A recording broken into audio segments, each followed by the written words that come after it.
Welcome to the CFD Weekly overview of the global financial markets. The euro continued to slide against the dollar.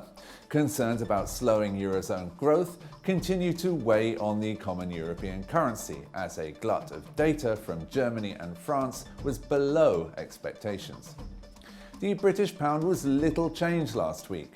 UK Supreme Court ruled on Tuesday that Prime Minister Boris Johnson acted unlawfully when he suspended Parliament just weeks before Brexit, with the UK currency recording high volatility.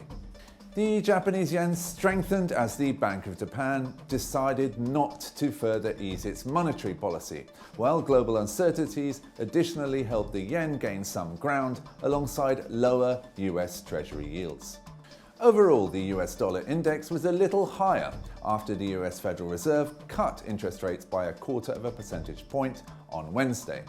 However, the Fed's dot plot of their projections for rates doesn't show any consensus for further cuts this year, although investors are expecting more cuts. Gold prices rose as risk-off sentiment prevailed as the markets absorbed the Fed rate cut and the Chinese trade delegation unexpectedly cancelled their visit to US farms in Montana, which was meant to prepare for further negotiations between senior officials next month.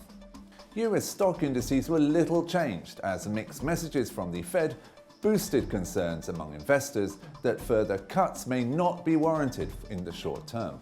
After a sharp rally last week, crude oil prices consolidated around $58 a barrel.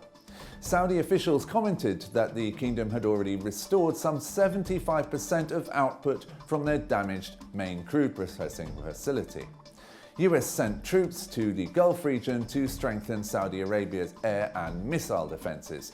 Secretary of State Mike Pompeo stated on Sunday that the troops are for deterrence and defense. You've been watching the CFD Weekly overview of the global financial markets.